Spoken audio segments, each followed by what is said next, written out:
Cette vidéo contient des spoilers sur un ou plusieurs livres Star Wars en lien avec les films. Pour en savoir plus, cliquez sur cette vidéo. La victoire des rebelles sur Andorre a complètement détruit l'organisation de l'Empire.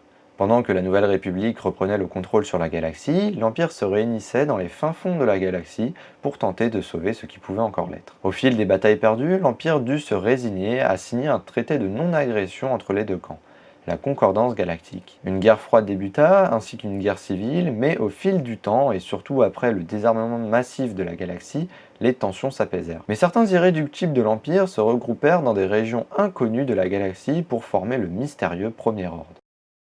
Quelque chose d'assez impressionnant, c'est que dans ces régions inconnues, il n'y a priori pas de planète habitable.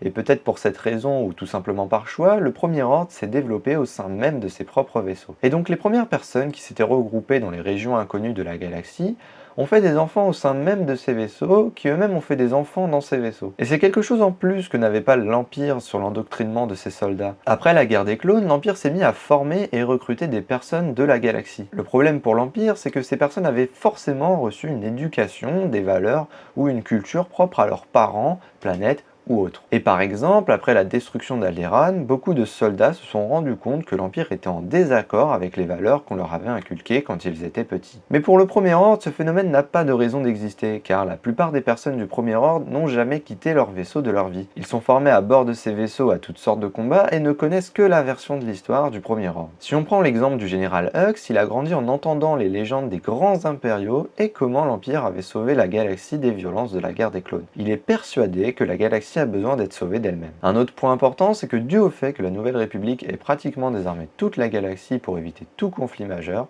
la flotte du Premier Ordre, qui s'est développée dans l'ombre, est pratiquement sans rival. Et c'est pour cela que Leia Organa dut créer la Résistance.